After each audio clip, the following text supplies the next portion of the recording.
você quer destruir o capitalismo, vai lá em outro lugar. Não é dentro da universidade que você vai destruir o capitalismo. Isso foi mensurado, a quantidade de matrículas geradas, de formação gerada e a quantidade de gente que sai para fora depois que forma aqui.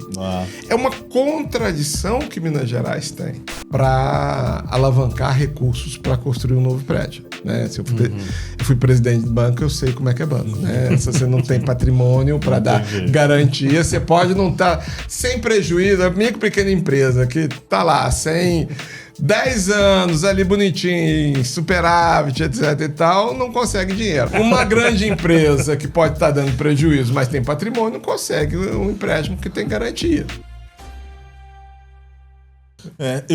Nessa entrevista que eu vi, isso não sei se é recente, você estava falando exatamente isso, que a universidade tem produzido muitas patentes, mas nem todas elas, ou uma boa parte delas, não tem sido transferida para o setor produtivo, né? Isso está mudando, isso está... A discussão eu acho que é complexa, né? Então, se fosse simples, já estava resolvido. Vamos analisar a história da universidade. O patenteamento nas universidades cresceram. Cresceram, sim. Nos últimos 30 anos, cresceu. A UFMG, nos últimos 10 anos, ela nunca esteve menor do que em terceiro lugar entre patentes no Brasil. Em vários deles, foi o primeiro lugar em depósito de patente. Né? Isso é fruto de duas coisas. Fruto, primeiro, do entendimento que era necessário proteger o conhecimento e restituir o conhecimento, o custo do conhecimento gerado, né? E depois também para fazer uma forma de coisa. Então, teve muito na universidade um incentivo ao patenteamento. Agora, o patenteamento aí é aquela coisa. Patenteamento, e aí... Bolsa, você conseguir dinheiro na FINEP, se conseguir dinheiro na FAPEMIG, a métrica lá, antes era número de artigos publicados. Se você conseguiu publicar artigo científico na Nature, na Science, você estourava, sinal que sua pesquisa é relevante. Passou-se a contar também o número de patentes. Agora, patente por si só é um conhecimento novo. Então, você poderia ter feito uma patente do número binário lá atrás. Eu pensei isso aqui agora, né? Naquela época não surgia nada. Então, existe um aumento de patenteamento dentro das universidades e naquelas universidades de ponta que estão desenvolvendo conhecimento de ponta, elas vão produzir muita patente. E os caras querem patentear, porque conta ponto para o currículo dele. Sim. Então a métrica vem sendo mudada. A métrica incentivou o patenteamento. Já existe uma série de discussão, porque não necessariamente o conhecimento... A mesma coisa que eu falo, o número binário demorou muito tempo até que ele fosse encontrada uma aplicação para ele. Né? Até que ele fosse encontrada a aplicação para ele. A patente tem custo. Tem custo? Tem custo. Então, já existe... O que eu estou dizendo é o seguinte, vamos entender a patente como um conhecimento novo. Sim. Vários conhecimentos novos estão sendo feitos. Alguns estão sendo patenteados e eu acho que não vão ser implementados imediatamente, ou porque aquele conhecimento novo ainda não gera uma demanda, ele gera um conhecimento, né? Mas não gera uma demanda, não gera uma aplicação imediata, etc. e tal. Então, dificilmente eles vão achar. Não acho que tem nada errado. Eu acho que nós temos que mudar a métrica. Sim. Então, eu não quero mais beneficiar só quem tem patente. Eu quero beneficiar quem transferiu a patente. Vai evoluindo a métrica, né? Se a métrica evoluir, as próprias universidades agora estão segurando. Elas já fazem um pouquinho da análise. Pô, se eu for patentear isso aqui, colocar uma patente disso nos Estados Unidos, vai custar, sei lá, R$100 mil por ano. E quanto tempo eu vou ter que segurar R$100 mil e para não dar? Elas próprias estão segurando um pouquinho, ou retardando, ou tentando desenvolver o conhecimento já com o setor industrial dentro dela. Já com a aplicação. Mas aí essa dicotomia, é isso que eu queria falar. Essa dicotomia entre você ter na universidade a liberdade para pesquisar o que você acha que deve pesquisar, que isso é uma lógica de produção do conhecimento, né? Que você tem que ter. Por outro lado também, que a função da universidade é fazer a transferência do conhecimento. Sim. Né? Uma universidade pública, principalmente, ela tem a função de formar pessoas e produzir conhecimento e transferir o conhecimento. A forma como ela transfere o conhecimento se dá na formação que ela dá para os alunos, isso ela está cumprindo a função social dela, e aí também a transferência de tecnologia, transferência de patente, toda essa extensão, tudo isso é uma forma de transferência, é uma função social. Então, vamos continuar fazendo patente que não tem aplicação imediata? Vamos. Existe mecanismo para tentar melhorar um pouquinho isso. Agora, não vamos condenar isso. Tá? Não vamos condenar isso. Porque isso é fruto de uma outra coisa. Eu acho que cabe à política, ao gestor público, que incentive essa outra aqui. Não condene, mas incentive. Então é o seguinte, eu vou passar a dar dinheiro para pesquisa para o pesquisador, não só que tem patente, mas que tem muita transferência de tecnologia. Não, beleza. Então... No mundo acadêmico, estou fora do mundo acadêmico, não conheço muito, mas no mundo acadêmico, essa política de patenteamento das ideias, das pesquisas, ela é bem aceita ou gera algum tipo de contradição ali em relação da publicidade ao conhecimento? Já foi, hoje em dia é bem aceita, né? Majoritariamente dentro das grandes universidades, né? Isso lá atrás, há 30 anos atrás, tinha um certo preconceito contra o patenteamento. Eu estou imaginando. Existia um certo preconceito de que a universidade é pública, então para que você vai patentear uma coisa? Isso tem que ser conhecimento livre, entregue para a sociedade, porque foi gerado com dinheiro público. Tem uma lógica por trás. Aí depois se entendeu que mas tem gente que privadamente pega esse conhecimento e transforma num produto.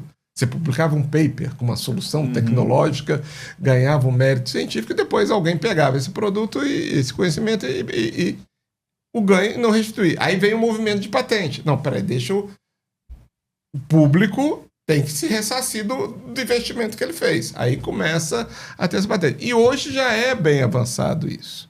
Né? É bem avançado isso. Caminha-se hoje agora para um negócio mais preocupação mais com transferência, né?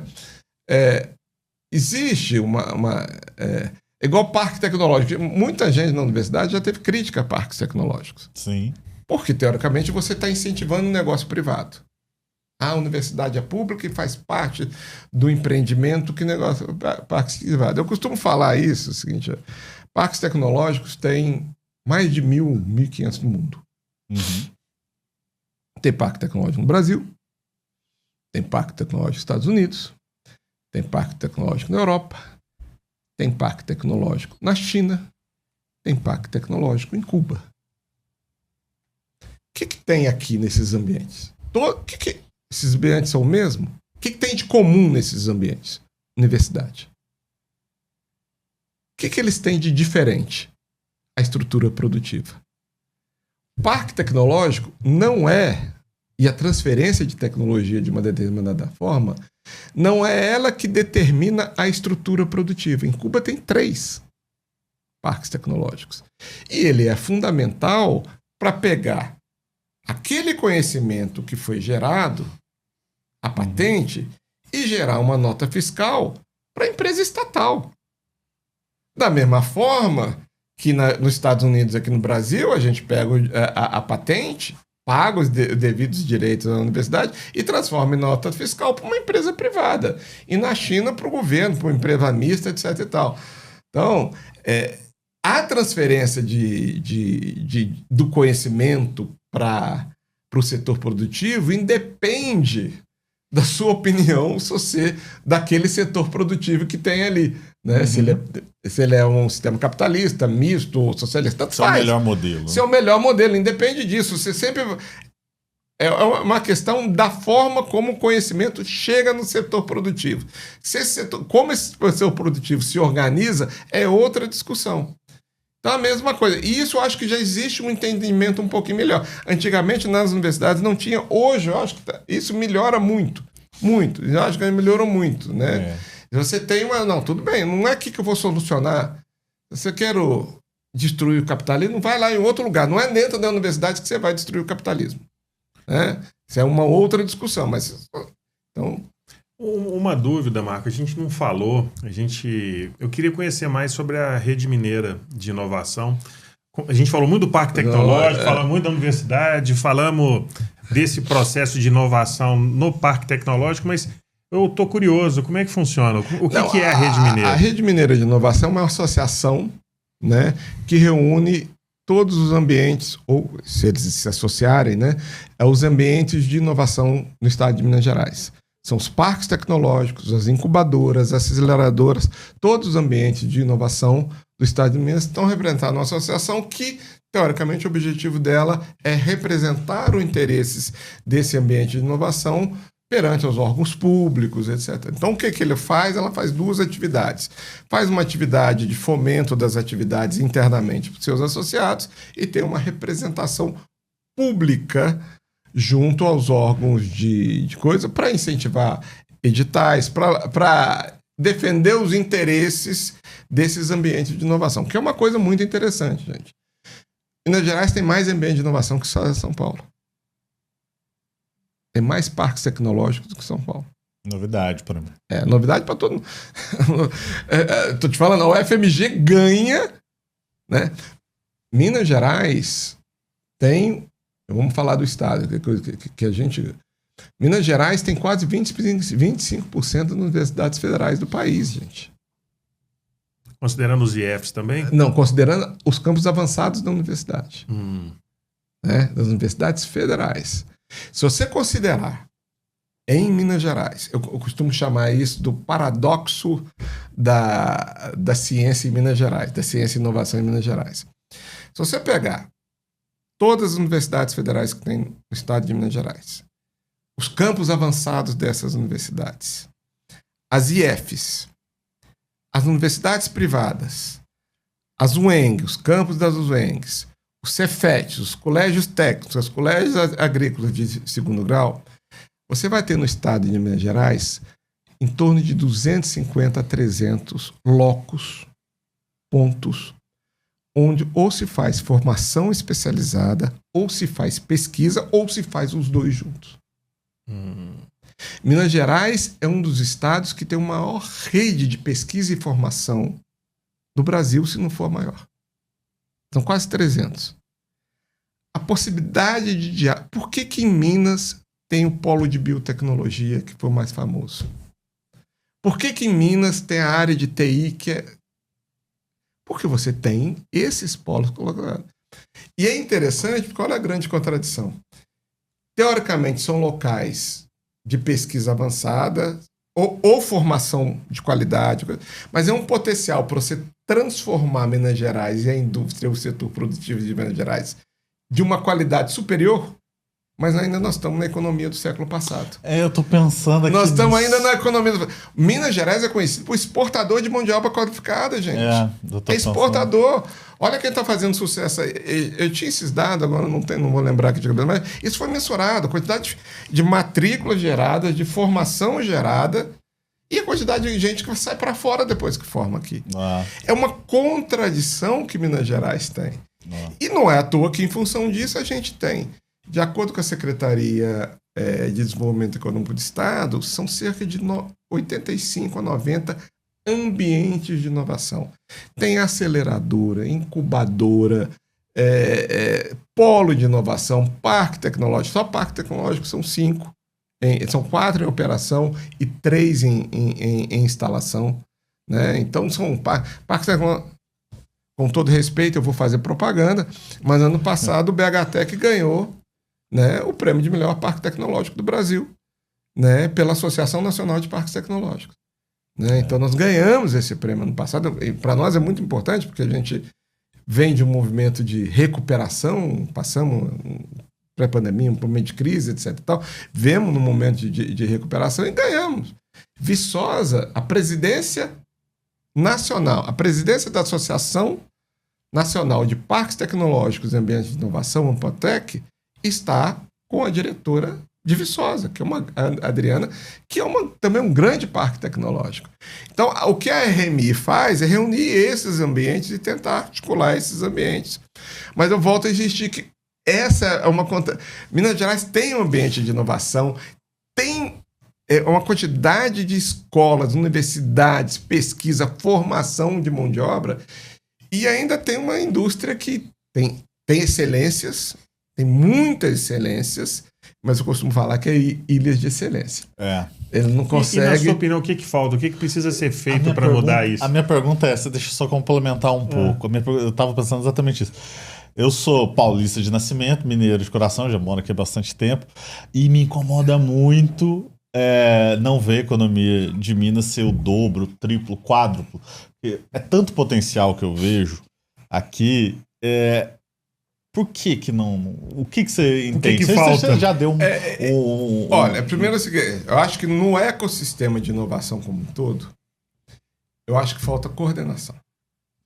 Política pública, uma certa ordenamento disso, né? Nós temos tudo que... Até fundos de investimento a gente tem. Né? Você tem a Confrapar, você tem vários fundos de investimento que operam em Minas Gerais, capital de mineiro, inclusive. Eu acho que o que falta é uma política perene. Política perene. Isso é que falta. Longo prazo, né? Longo prazo. E, gente, olha, é uma coisa interessante, eu já estou nesse meio há muito tempo. Na área de inovação, não tem a polarização que tem na área de economia e outras coisas. Não. Eu conheço gente de toda cor de partido que milita aqui, a gente se conversa entre nós, eles se conversam entre nós, a gente se conversa, todo mundo se conhece, todo mundo tem a mesma ideia, todo mundo conversa, colabora. Um partido A vai para o governo, ele contrata como consultor os caras que eram do partido B. Partido B vai contrata como... Porque a área tem uma convergência, né, na grande maioria, de ideia de como desenvolver, que o Estado é importante num primeiro momento, que tem que ter risco, que tem um entendimento, pelo menos na grande parte desse espectro, que é muito grande. Mas falta uma política perene, né, de instituições que possam estar um pouco mais isolada do ciclo político, ou que o próprio ciclo político tenha um pouco mais de política de Estado e não política de governo. Programas que continuem, etc. e tal. Porque essa falta coordenação. Não tem política de Estado para isso, né? Tem muito política de governo, algumas boas, outras ruins. Agora, governo. Aí você tem que criar instituições, tipo, por exemplo, a FAPEMIG, que tem um certo... tem um pouco do público, do governamental, mas tem uma capacidade... Uma independência. De ter uma certa independência para poder fazer a política de uma determinada forma, o que garantiria, teoricamente, uma estrutura maior. Então, eu acho que a grande questão é um pouco essa, né? A gente... Porque a gente... E dá resultado, gente. Assim, educação... Olha a Diamantina. Depois que... Olha a transformação que está acontecendo no Vale de Jequitinhonha e Mucuri, depois que foi criada a Universidade Vale de Jequitinhonha e Mucuri, que tem polos em Diamantina, Teófilo Otônio e mais um outro lugar que eu esqueci, né? Araçuaí. Então, Araçuaí? Tem locais, tem pontos, tem polos, tem campos. Esses locais se transformam. Você foi em Diamantina, não sei a última vez que vocês estiveram em Diamantina. Tem uns 6 anos que eu tive lá. Então vai lá, eu costumo ir lá, tem um seminário, a nossa faculdade faz um seminário de 2 em 2 anos, tá? A gente vai todo mundo para lá, etc. Tá um grande seminário sobre economia mineira. Então a gente vê a diferença do primeiro momento que chega à universidade, a transformação local que ela cabe. Por enquanto dá uma transformação em serviços, etc. e tal, né? Mais aluno, coisa. Aí começa, o sistema de saúde tem que melhorar, se o sistema de saúde tem que melhorar, começam a ter empresas ou fornecedores para o sistema de saúde, e aí a economia também vai um pouco seguindo aquilo dali e vai tendo uma dinâmica diferente. Mas essa é a contradição. Santa Rita se desenvolveu muito nessa dinâmica também, né? Santa Rita desenvolveu um grande polo, né? Um grande polo. Viçosa também. Viçosa é um polo na área agro. Sim. Se especializou naquilo, é um grande polo na área agro. Santa Rita do Sapucaí, Alfenas. Ali tem uma característica que foi muito bem aproveitada pelos seus gestores, né?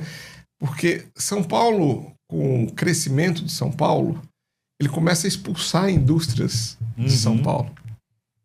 Sim. É natural isso. Extrema agradeceu muito. Extrema agradeceu muito. E bastava ter feito se tivesse duplicado a Fernão Dias muito mais tempo antes, esse efeito já estava. Então, o sul de Minas tem um que a gente chama em economia de transbordamento econômico de cidade. Isso é muito comum, né? Quer dizer, eu sou de Juiz de Fora, né? Juiz de Fora penou com a queda do Rio.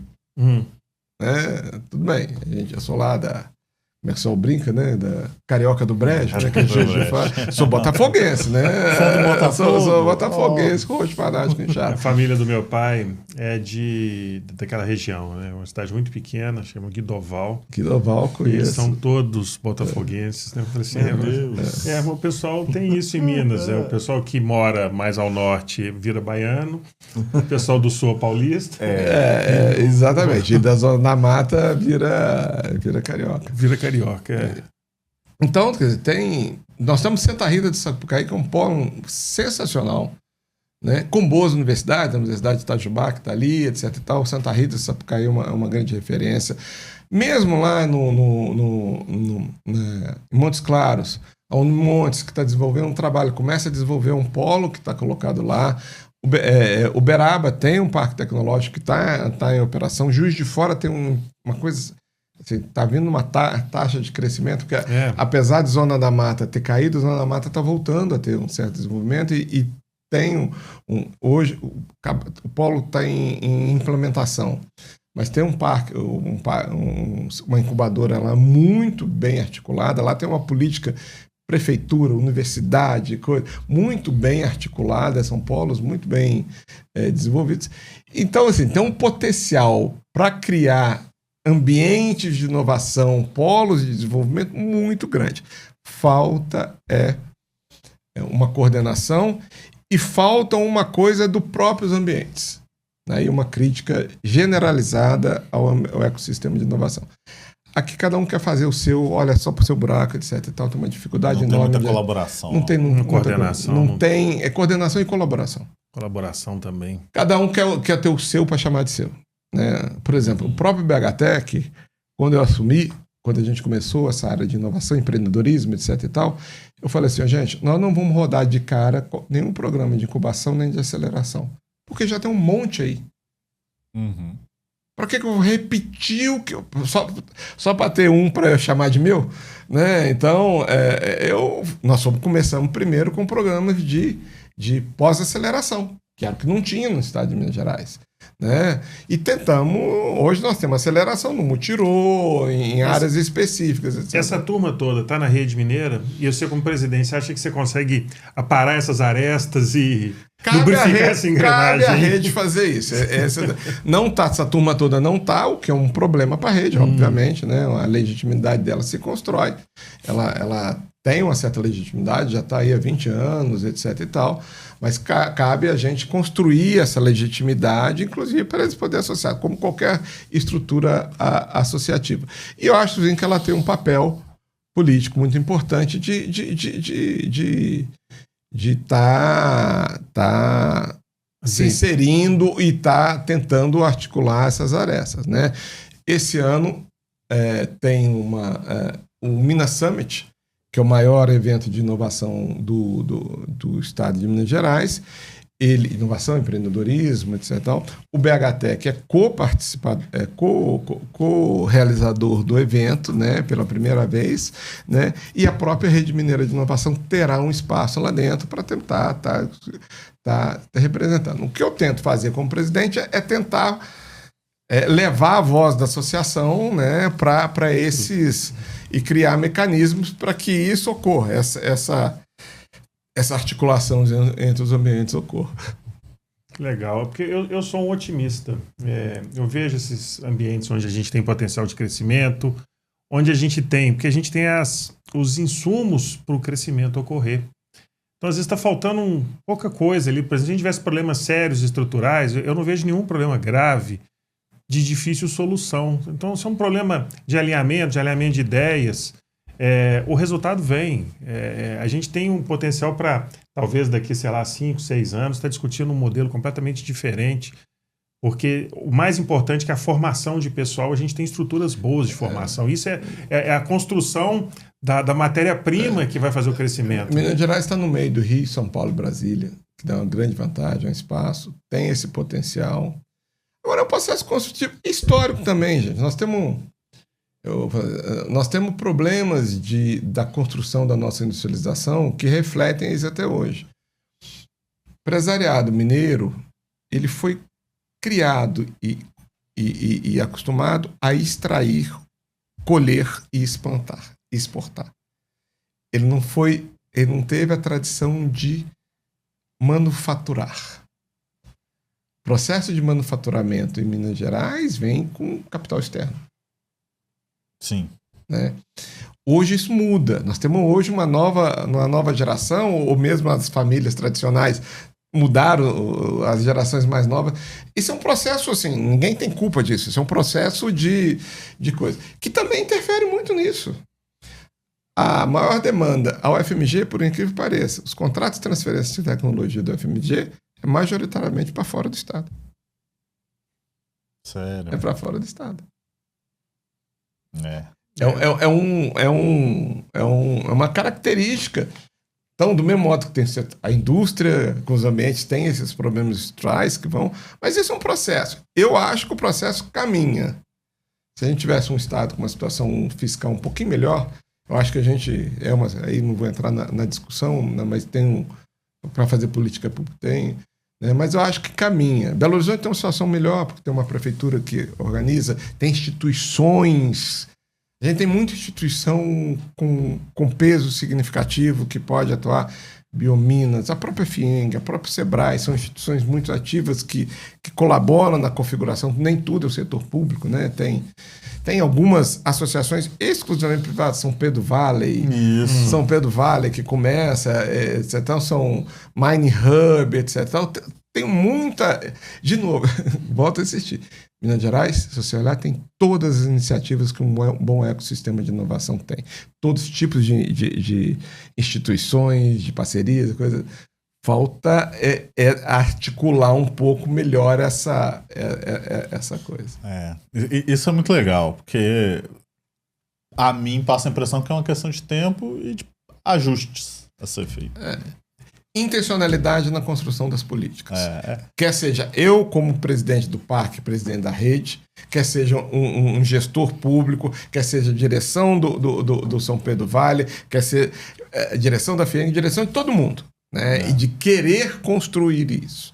De querer construir essa coisa. O mineiro é conhecido nacionalmente de ser um cara muito difícil de falar sobre o que faz. Isso não é só do Estado para fora, é internamente entre eles. Ele tem esse problema. Então, eu acho que tem um problema aqui de articulação, que é um pouco cultural, etc. e tal. Você falou uma coisa aí interessante, que o Marcos Lisboa, ele fala muito sobre isso, né? De política pública, intencionalidade, a gente entender os efeitos, os impactos, entender porque deu certo ou deu errado. Porque às vezes a gente faz uma política, a gente não sabe nem por que deu errado e nem se deu certo ou por que deu certo. A avaliação, né? Falta um pouco desse método científico, de avaliar o resultado da política e corrigir, ao invés de ficar mudando o polo, né? Você vira totalmente para um lado ou para o outro, mas você seguir modelos mais perenes com reajuste. A diferença entre política de Estado e política de governo. E política de governo, né? Eu acho que saber entender essa diferença e saber até onde que vai. Porque eu acho que política de governo é importante. Eu acho que eu sou democrata. Né? E se um partido ganhou, se a população escolheu, ela tem que refletir isso na política. Claro, sim. Esse é um processo democrático. Você concorda ou não concorda com aquela, mas é um direito que tem. Agora, tem algumas coisas que são mais perenes. Eu acho que que é natural, um bom Estado. Agora, com muito cuidado também para o Estado não ser apropriado pela estrutura de Estado, pela própria estrutura de Estado. Essa é uma coisa... A burocracia pela burocracia. É a burocracia pela burocracia. Esse é um risco. Se você tem que fortalecer a burocracia para ter uma coisa perene, do outro lado, você não pode ter que essa coisa perene seja fruto da própria burocracia. Essa é uma coisa. Perfeito. Você conhece o Marcos Lisboa? Eu conheço de conteúdo, né? Eu gosto muito dele, gosto muito da forma que ele... Ele já jogou muita bola. Ele é bom de bola? Ele é goleiro. Ele é goleiro? Ele é goleiro. Eu ensinei bom. truco pra ele. Você tava mestrando, A gente foi colega Truco mineiro? Ela é minha turma de mestrado. Muito bom. Eu percebi assim, muita convergência entre a fala de vocês dois. Eu gosto muito mais. Ele é muito... A gente não tem nada a ver com o podcast, né? É um assunto externo, só porque eu vou acabar esquecendo. A Fundep eu não vi que estava no seu currículo. Eu fui contratado pela Fundep no início da minha carreira. Quem me colocou na universidade na época foi o Sérgio Procópio. Conheceu ele? Sérgio... É um engenheiro, ele era engenheiro da parte de obras aqui. Obras? Tinha uma área de obras da UFMG Mas enorme. isso foi em 91, 92. Foi a minha primeira experiência. Eu entrei na universidade em 93, virei professor. Não, entrei não. Eu fiz uma graduação aqui, mestrado fora, mas... Entrou na Fundep depois. Eu entrei na Fundep em 2010. Ele eu deve virei ter professor da UFMG em 93. Ele deve ter se aposentado. Ele era funcionário da Fundep, quase certeza. Ele deve ter se aposentado em 2000 e pouco, 2005. Sérgio Procópio? Ele faleceu. Tem um funcionário do CDPLA que É porque meu pai foi assim, quando eu me formei em engenharia, eu estava estudando engenharia ainda. Meu pai, como era funcionário da universidade, professor da universidade, professor da veterinária, ele insistiu muito, né? Falei, vou conseguir arranjar alguma forma, você tem que trabalhar na universidade. E o Sérgio que me convidou, eu fui contratado pela Fundep, então tinha aqueles contratos, né? A gente nunca sabia. Fundep ainda era na reitoria, né? A Fundep, ela tinha acabado de mudar, sei lá, acho que ela era... A unidade administrativa 2. Era ali, eu não lembro, assim, como eu comecei a Fundep depois, eu lembro que o nosso contrato de trabalho, a gente nunca sabia se ele ia durar, porque nós temos emprego ainda? Temos, não temos, porque o contrato, ele dependia de um convênio, o convênio foi assinado, então nós temos emprego ainda. Mas aí a gente, assim, com dois funcionários da UFMG e da Fundep, a gente saiu e montou uma empresa. Eu não tinha nem terminado meu curso de engenharia ainda. Eles falaram assim, vamos montar uma empresa, eu falei, eu vou junto. Aí meu pai ficou louco. Ele falou, você é doido, você é funcionário da UFMG, vai sair para montar uma empresa, vai dar errado. Naquela época, o sonho de todo pai era que brigou comigo. Funcionário público. Não, e funcionário público pagava pai para chuchu naquela época, né? Eu fiz o meu mestrado em 89, 90, 91, lá na FRJ. A bolsa dava para pagar o aluguel. Eu dividia aluguel com uma pessoa, mas dava para pagar aluguel. Eu conseguia ir beber todo dia, final de semana, etc e tal. Dava para viver. Dava para viver, tranquilamente. Dava para viver. Isso flutuou muito. As bolsas, por exemplo, quando a gente fez esse projeto com a FAPEMIG, as bolsas não eram... Não. As bolsas hoje ainda começaram a recuperar melhorou um pouquinho, mas ainda... Não, a universidade não consegue segurar... aluno porque a bolsa ainda é muito defasada. E a gente falando aqui de pesquisa, né, falando de laboratório, uma coisa que me doía o coração, porque quando eu trabalhei na UFMG, o laboratório que foi montado, onde eu trabalhei, a função dele era dar manutenção e construir equipamentos para a área acadêmica. Então, tinha lá um espectrofotômetro com defeito, eles levavam para a gente arrumar. Então era em eletrônica, fazer manutenção. E o engenheiro que trabalhou comigo, o Paulo, era um cara fabuloso, um cara assim, fora da curva, o Paulo Henrique. Muitas vezes ele fabricava os equipamentos, ele fazia o projeto. E um professor famoso, geneticista, muito famoso, que trabalhou na UFMG, nos procurou para fazer um projeto, desenvolver uma máquina de um PCR machine na época, Aí foi por isso que a gente Sérgio montou. Pena? Sérgio Pena. Nos procurou. Foi um dos primeiros projetos nossos. Mas o que me doía o coração era andar nos corredores ali do ICB. Às vezes no INSEX, você vê caixas de madeira no corredor com equipamento importado. Que o professor que pediu aquele equipamento licenciou para fazer alguma coisa, mudou de faculdade, foi para os Estados Unidos, foi para a Europa. E aquele equipamento que foi pedido para a pesquisa dele, outra pessoa não iria dar seguimento, ficava parado no corredor. Eu falava assim, nossa, tem o tanto de equipamento que tem aqui, que às vezes o professor já aposentou. Assim, nem sempre passa isso, né? Nem sempre isso passa de um laboratório para o outro. Não sei se continua acontecendo isso lá. Ainda tem alguns problemas mas é um pouco legislação, forma de... Que demorava a importação. Às vezes o professor faz o pedido, a importação, o produto chegava e fala, Hoje está melhorando, né? Inclusive a Fundep é que faz boa parte das importações. Ô, Marco, a gente falou de um monte de coisa aqui, mas eu queria... Inclusive essa parte a gente nem vai colocar. Isso aqui a gente só deu uma descansada aqui. E a sua carreira acadêmica, você teve você fez o doutorado em Cambridge? Não, eu morei em Cambridge. Você morou em Cambridge? Eu formei aqui na UFMG, né, em economia, vim de Juiz de Fora, comecei economia em Juiz de Fora, pedi transferência para cá. Aí fui fazer o meu mestrado na UFRJ, no Instituto de Economia Industrial e da Tecnologia. Então, né, a minha dissertação de mestrado foi sobre estratégia competitiva no setor têxtil. Têxtil? Visitei lá Norte de Minas, entrevistei todas as malharias. Norte de Minas tinha um pouco, Coteminas,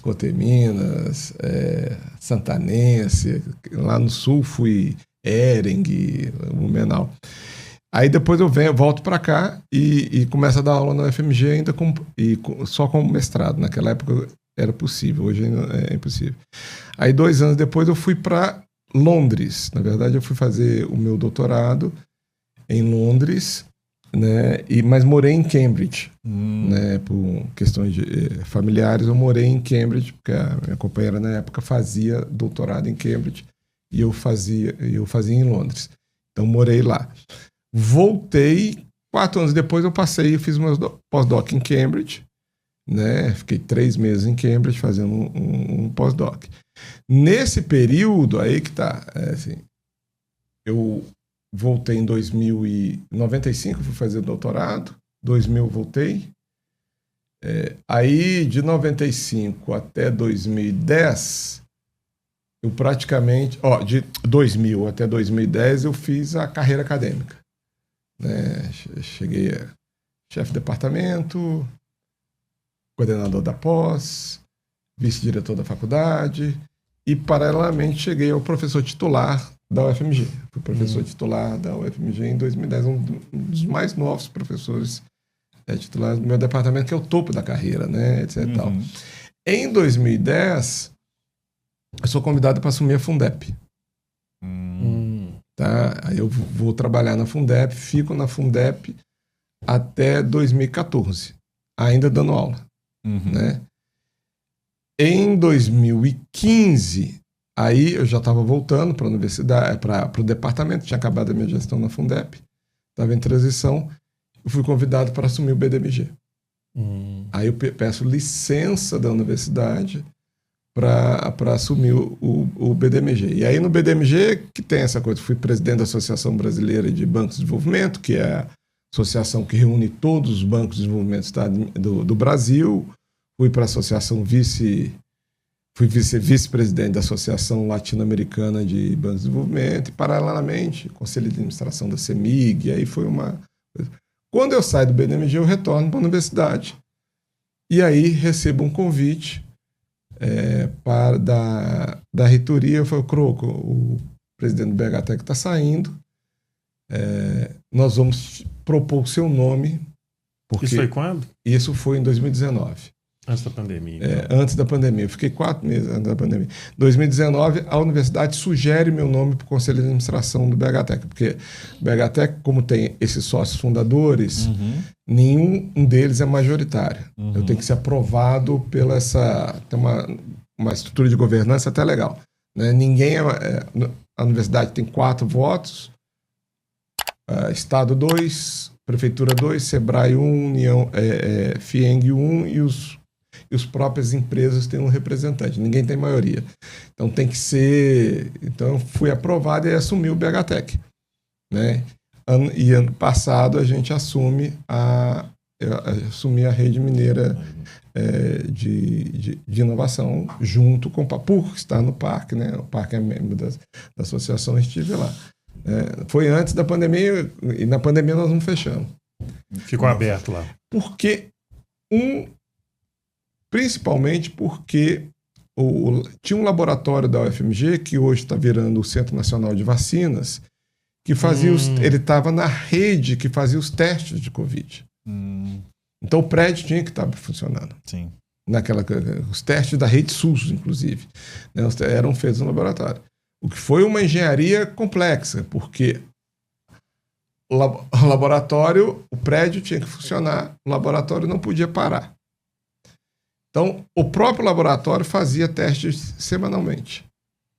Porque tinha que detectar alguém, se pegou Covid, tem que sair antes que ele comece a transmitir. Verdade. Antes que eles comecem a transmitir. E, por tabela, toda a equipe nossa que trabalhava também. Eu tive que fazer teste Covid.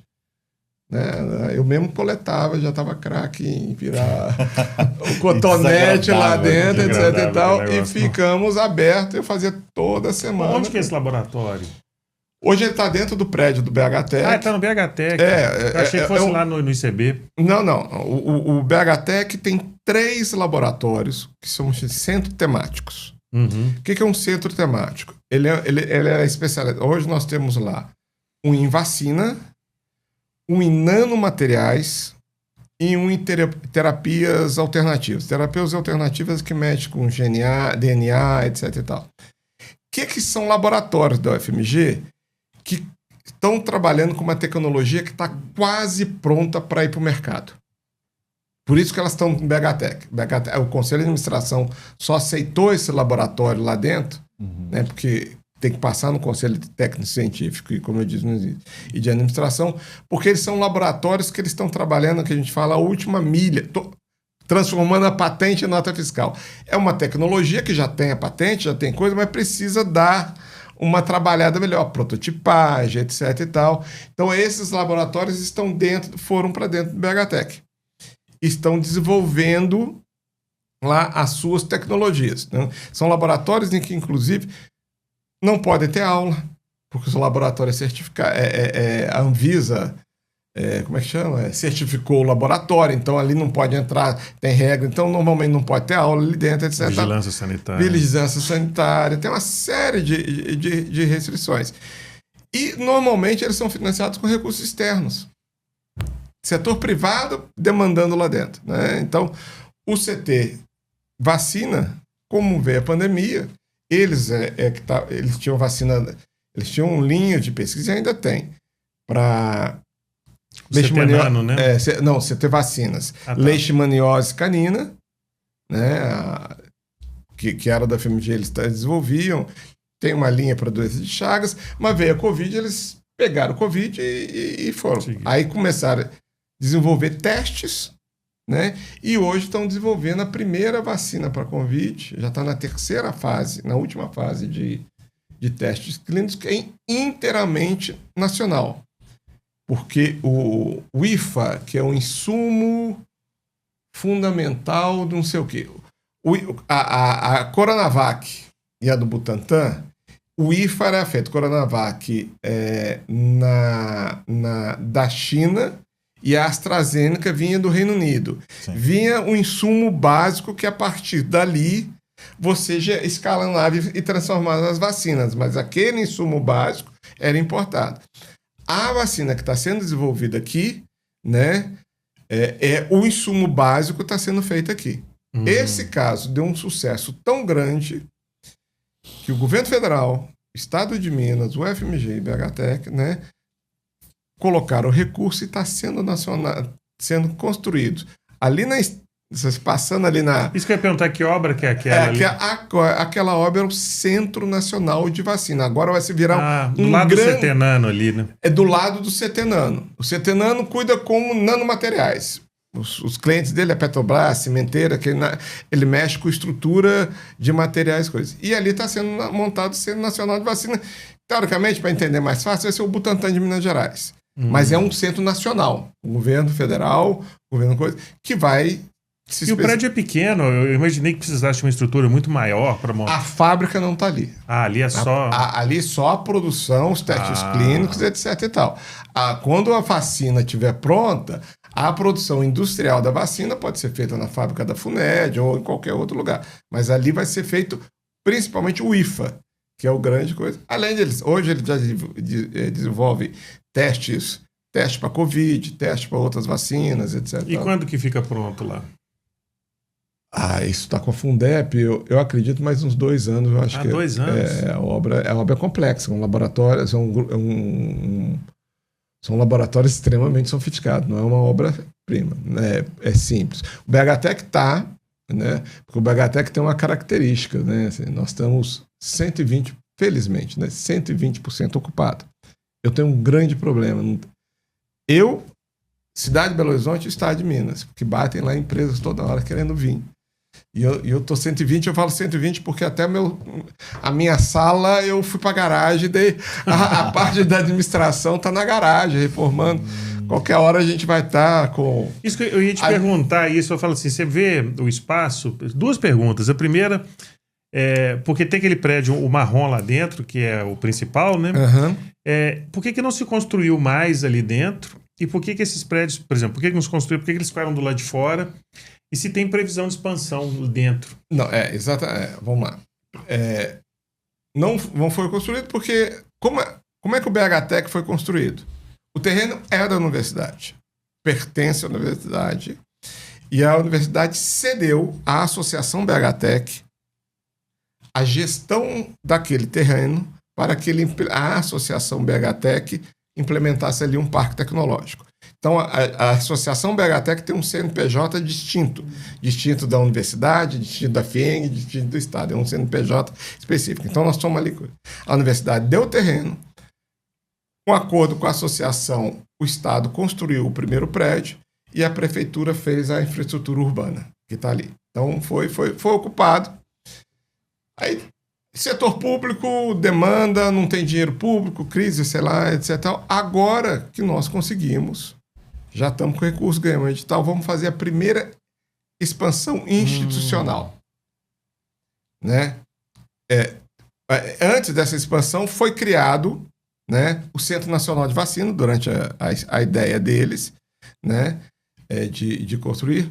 O BHTEC cedeu o terreno, mas o terreno que está localizado é dentro do BHTEC. Aquela área ali é a área do BHTEC. Por questões que eles vão ter acesso a público, etc. e tal, eles vão colocar uma parte externa. Nós estamos colocando na beirada porque eles vão ter uma entrada por fora, mas os fundos deles se localizam, né, junto com o BHTEC. Nós estamos agora...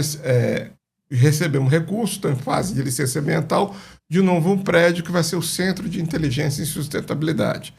É uma área onde vão ter laboratórios e empresas que mexem com soluções tecnológicas na área de sustentabilidade, ESG, etc. e tal. Vamos operar isso. Está em fase de licença ambiental, mas o recurso já está alocado, vai ser um prédio todo sustentável, estrutura de madeira, todo ele com e aí a gente consegue mais quase 2.000 metros quadrados para receber laboratórios e empresas. Temos mais 2 projetos já prontos para uma expansão mais de 4.000 metros quadrados, mas depende de recursos. O parque ainda não tem capacidade financeira para alavancar recursos para construir um novo prédio. Né? Se eu fui presidente de banco, eu sei como é que é banco. Né? Se você não tem patrimônio para dar garantia, você pode não estar sem prejuízo. Micro pequena empresa que está lá sem 10 anos ali bonitinho, superávit, etc e tal, não consegue dinheiro. Uma grande empresa que pode estar dando prejuízo, mas tem patrimônio, não consegue um empréstimo que tem garantia. Né? Então, a expansão dos parques tecnológicos no Brasil, quase todos eles, ainda depende de recursos de subvenção. E aí isso depende das políticas públicas. Você falou de mais 3 que vão ser montados em Minas, onde? Minas tem Lavras, Juiz de Fora e Uberlândia. São os 3 parques em implementação.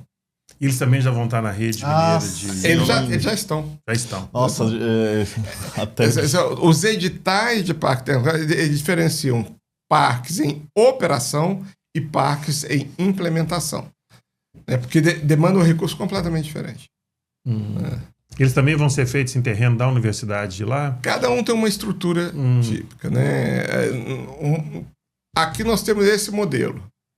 Tem parques tecnológicos que são exclusivos da universidade. Ah, tá. Então eles não vão ter a mesma estrutura societária do daqui. Não. Aí sócia. No mundo inteiro tem padrões o mais diversos de interação desses 3 atores que eu falei no início. A universidade. Aqui resolveu isso. Eu vou ceder o terreno é da UFMG. O BHTEC, a Associação BHTEC explora aquilo ali para montar um parque tecnológico até 2048. A do Rio de Janeiro é o mesmo modelo, mas só que eles deram 99 anos. Aqui pode ser renovado, etc e tal, para montar ali coisa. Viçosa, por exemplo, é a própria universidade que é dona do coisa. Aí a diferença é a forma de administração. Eu, por exemplo, eu não posso receber dinheiro orçamentado de nenhuma dessas instituições. Eu tenho que me virar sozinho.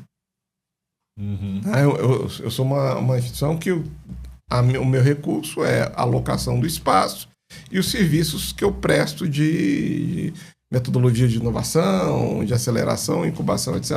Me renda uma receita e eu tenho que me virar sozinho. Né? Em contraposição, o meu resultado fica comigo.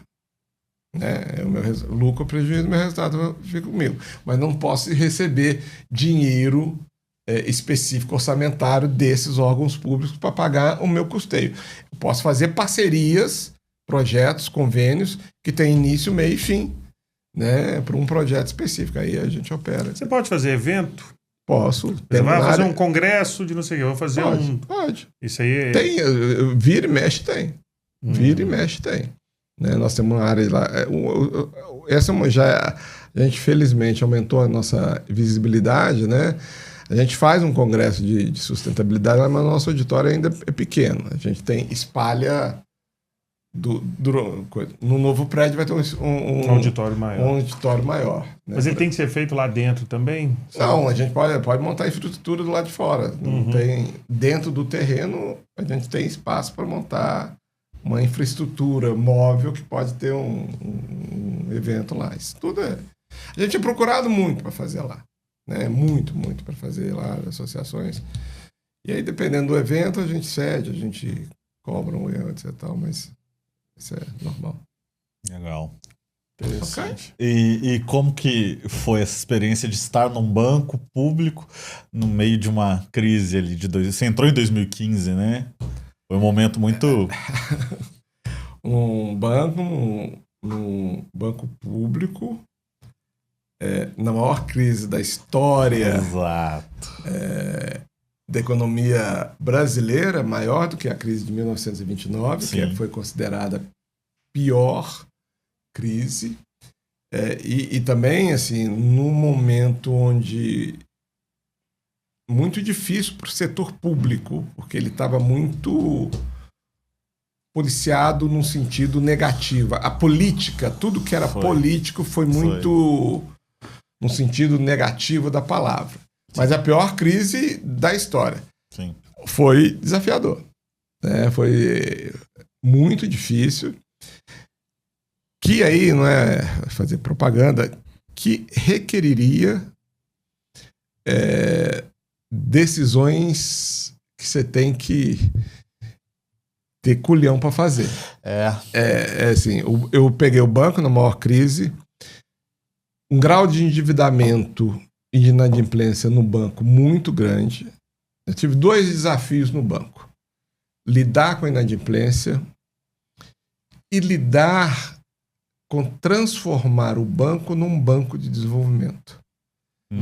Isso foi uma mudança que eu tive lá. Eu assumi lá, basicamente, assim, se era para fazer um banco igual o Bradesco, deixa o Bradesco fazer. Já existe o Bradesco. Já existe o Bradesco.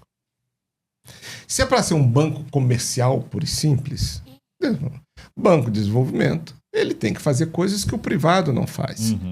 Por exemplo, financiar projetos mais arriscados. Sim. Financiar projetos com taxa de juros mais barata porque o risco dele é maior, etc e tal. Atuar onde o setor privado não quer atuar. Né? Eu não estou ali para disputar cliente. Então, a primeira coisa que nós fizemos, por exemplo, na minha época, não tinha. O Banco de Desenvolvimento de Minas Gerais não trabalhava com área rural, apesar do setor rural, nem com inovação. Nós mudamos isso e voltamos a fazer isso. Então, esse foi o primeiro desafio, mudar essa coisa. O segundo desafio foi trabalhar com essa inadimplência. Isso que eu ia perguntar. A inadimplência machucava o balanço do banco. Imagina. E aí eu vi de tudo, viu, gente? Aí uma declaração. Eu vi empresas que realmente cortavam, faziam, ia lá, mas não está dando, Croco. Eu venho aqui de novo, Croco.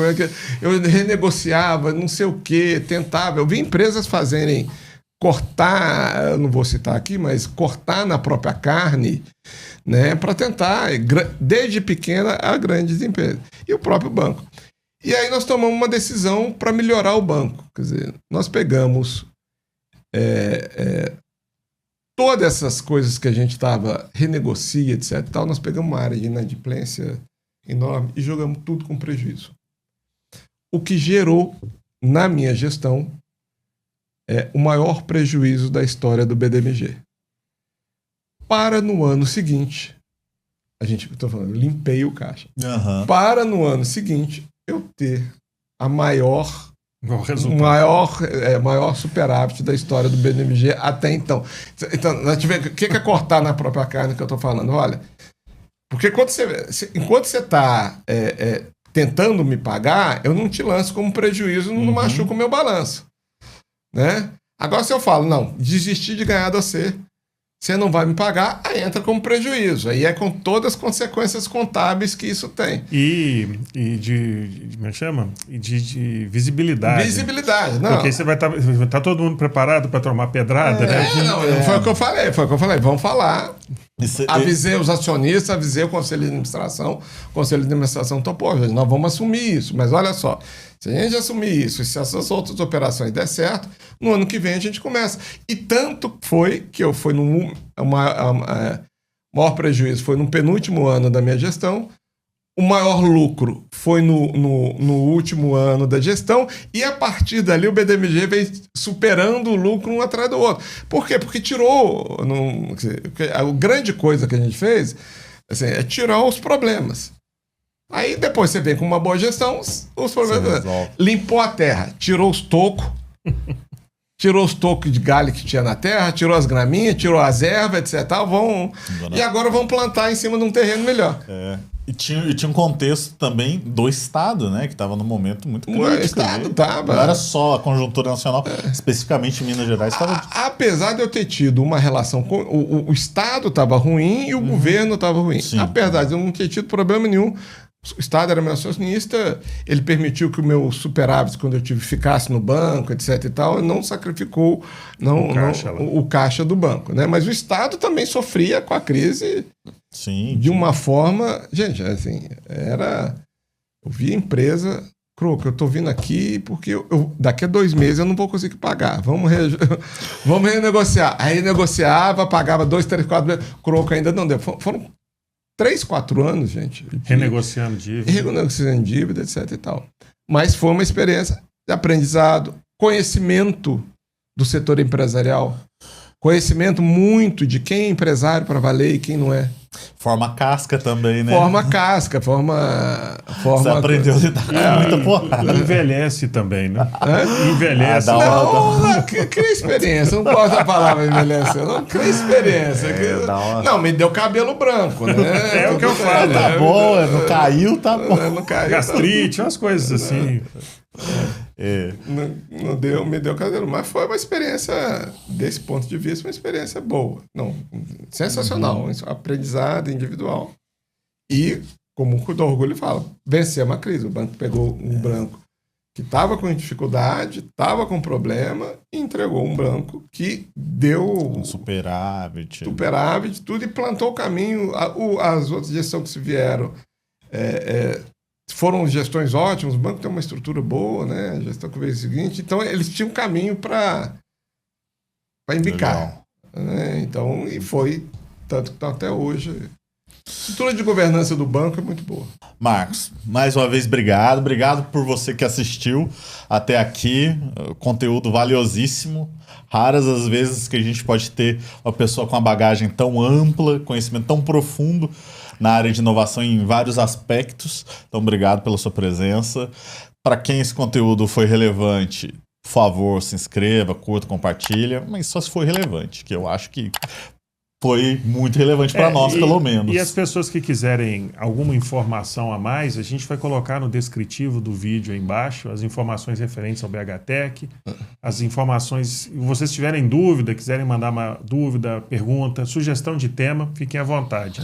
De novo, também quero te agradecer, Marcos. Foi muito rica a nossa conversa. Eu que agradeço a oportunidade. Vamos passar mais umas 3 horas aqui, tranquilo. Exatamente, isso que eu ia falar, que eu agradeço a oportunidade e o formato do podcast. Eu acho que foi uma conversa solta, mais fácil de ser feita, etc. Então, a temática é essencial, parabéns a vocês, vamos lá. Obrigado. E que precisar da gente, como Rede Mineira de Inovação, como BHTech, como professor da UFMG e como pessoa, a gente está aí à disposição para poder ajudar, né? Vir outra vez, voltar, falar.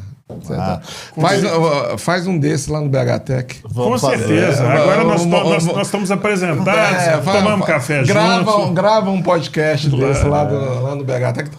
E o parque é bonito, viu, gente? Nós vamos lá fazer uma visita. O parque é bonito. Vamos sim. Então, muito obrigado, pessoal. Até mais.